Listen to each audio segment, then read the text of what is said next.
Shalom, selamat pagi, salam sejahtera bagi saudara yang dikasihi Tuhan. Kiranya sukacita damai sejahtera senantiasa menyertai kita. Saudaraku, sebelum kita memulai aktivitas pada hari ini, marilah kita merenungkan firman Tuhan yang terus menjadi kekuatan, menjadi jalan keluar bagi kita di dalam mengatasi berbagai persoalan. Marilah kita berdoa. Ya Allah Bapa yang Maha Baik, kami bersyukur untuk nafas kehidupan yang masih Tuhan berikan kepada kami di pagi ini. Tuhan, kami mau memulai segala aktivitas kami. Sebelumnya kami mau merenungkan firman-Mu. Biarlah di dalam firman Tuhan kami semakin dimampukan untuk melakukan segala pekerjaan kami dengan baik. Di dalam firman Tuhan kami diberi pengertian dan hikmat untuk menjalani kehidupan kami. Berfirmanlah Engkau ya Tuhan, sebab kami siap mendengarkan. Kasih karunia dan damai sejahtera dari Allah Bapa Tuhan kita dan dari anaknya Tuhan Yesus Kristus menyertai saudara sekalian. Amin.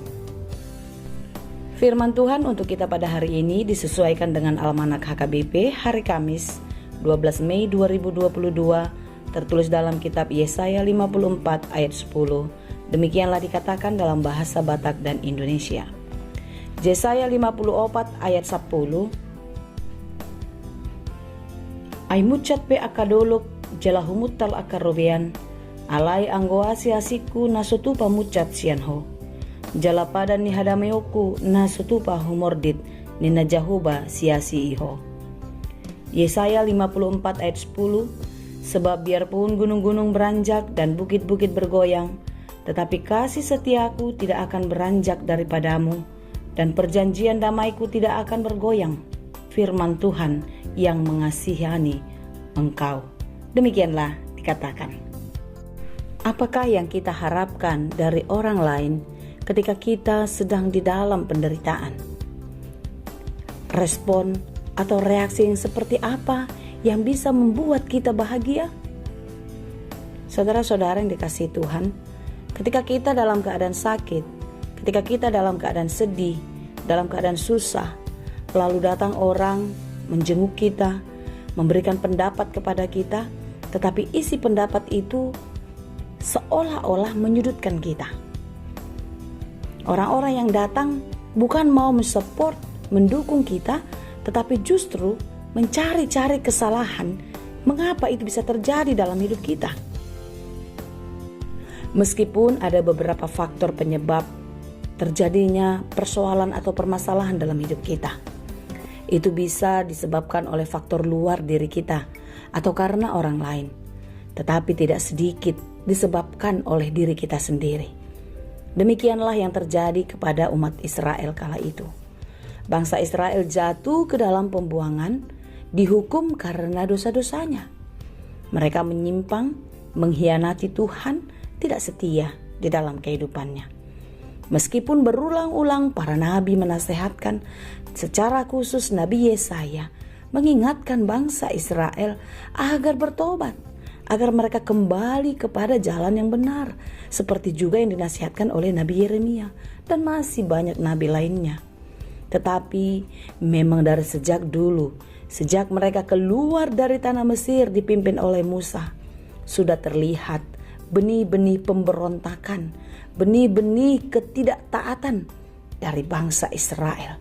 Dan itu terus berlangsung secara turun-temurun di dalam kehidupan umat itu. Sampai pada perikop kita ini, ketika itu bangsa Israel sedang dalam pembuangan. Dalam pembuangan mereka diperbudak, mereka disiksa, mereka diancam kehidupannya. Sehingga bangsa ini merasakan penderitaan yang sangat dalam. Tentu seperti yang saya katakan tadi, di dalam penderitaan mereka pastilah mengharapkan perlindungan, mengharapkan pertolongan, mengharap kepada siapakah kita mendapatkan penghiburan, kepada siapakah kita dapat berlindung, siapakah yang sanggup membela kita. Tentu Dia yang sanggup melakukan segalanya. Dia yang melebihi kita. Ketika kita meminta pertolongan kepada seseorang, kalau kita tidak yakin dia bisa menolong kita, tentu kita tidak akan meminta pertolongannya, bukan? Pasti kita sudah mengenal orang yang mau kita mintain tolong. Kalau kita tahu dia tidak bisa, kita buang-buang energi untuk memohon pertolongan kepadanya.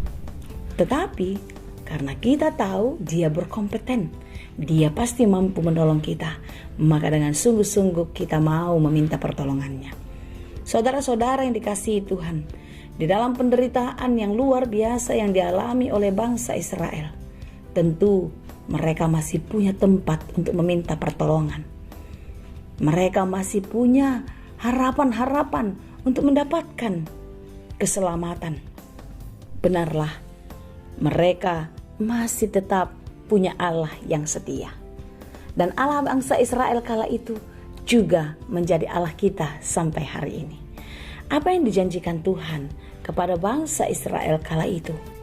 Sebab biarpun gunung-gunung beranjak dan bukit-bukit bergoyang, tetapi kasih setiaku tidak akan beranjak daripadamu. Segala sesuatu yang di bumi ini, segala sesuatu yang terjadi di dunia ini bisa berubah, tetapi kasih setia Tuhan tidak berubah. Ingat kita ketika kita dulu pernah berkunjung ke satu rumah, sering sekali kita katakan, saya tahu rumahnya, waktu itu di depan ada pohon mangga. Ternyata pohon mangga itu sudah ditebang. Sekian tahun kemudian, dia datang lagi ke sana. Dia bisa bilang, hari itu, dulu itu ada pohon mangga. Ternyata di situ tidak pohon mangga lagi, sudah berubah, sudah pohon cemara. Karena pohon mangga itu semakin besar, akarnya semakin dalam, dan dia sudah mulai merusak bangunan rumah itu. Sehingga pohon itu ditebang karena sudah terlalu tua. Itu bisa berubah. Segala sesuatu yang dilakukan manusia itu bisa berubah. Seperti janji. Ketika kita menjanjikan sesuatu kepada seseorang, coba kita ingat berapa kali kita mengingkarinya. Makanya ada lagu yang mengatakan memang lidah tak bertulang. Karena apa yang diucapkan oleh manusia, sebentar saja manusia itu bisa lupa dan mengingkarinya. Tetapi tidaklah demikian kepada Tuhan. Dia tetap setia seperti apapun kehidupan kita. Walau bukit-bukit bergoyang, gunung-gunung beranjak, tapi kasih setia Tuhan tidak akan beranjak daripadamu. Kasih setia Tuhan tidak beranjak daripadaku. Dan perjanjian damaiku tidak akan bergoyang, firman Tuhan yang mengasihani engkau. Perjanjian damaiku. Tuhan memberi pengampunan. Tuhan membuka pintu pertobatan untuk kita, orang-orang yang berdosa. Oleh karena itu saudara-saudara yang dikasihi Tuhan, mari kita merenungkan apa yang terjadi dalam kehidupan kita. Coba kita periksa. Mungkin kitalah penyebabnya. Kita yang tidak taat, kita yang tidak setia, kita yang mudah diombang-ambingkan oleh dunia, sehingga kita jatuh ke dalam dosa dan hidup kita menderita. Kasih setia Tuhan tetap. Keadilannya, perjanjiannya itu tetap di dalam kehidupan kita, yaitu perjanjian damai sejahtera. Tuhan kita setia. Dia akan menepati janjinya dalam kehidupanmu yang setia. Oleh karena itu, ketika kita masih diberi kesempatan, marilah kita kembali ke jalan kebenaran. Jangan lagi kita manutun lomo, menuruti keinginan daging, sehingga hidup kita semakin jauh tersesat dari jalan Tuhan. Kembalilah, pulanglah kepada Tuhan, dan ikutilah Dia, karena Dia adalah Allah kita, Allah yang tetap mengasihani kita sampai selama-lamanya. Tuhan Yesus memberkati. Amin. Terima kasih Tuhan untuk firman-Mu. Biarlah setiap hari kami semakin dikuatkan. Kami percaya Tuhan, apapun yang terjadi kepada kami, ketika kami percaya kepadamu, Engkau tidak pernah meninggalkan kami. Biarlah berbagai-bagai pergumulan, berbagai-bagai pencobaan terjadi dalam hidup kami, menempa kami menjadi lebih kuat, menjadi lebih tegar, dan tetap teguh di dalam iman kepadamu. Dan kami percaya, di dalam beriman kepada Tuhan, kami akan dimampukan. Dan di dalam beriman kepada Tuhan, kami akan terus menjadi pemenang. Terima kasih Tuhan, karena janji-Mu kekal dan tetap di dalam kehidupan kami. Biarlah kami pun berkomitmen di dalam diri kami untuk tidak mengingkari kasih-Mu di dalam hidup kami, sehingga kami menjalani kehidupan ini hanya mengandalkan Tuhan saja. Terima kasih Bapa di surga, hanya di dalam Yesus kami berdoa.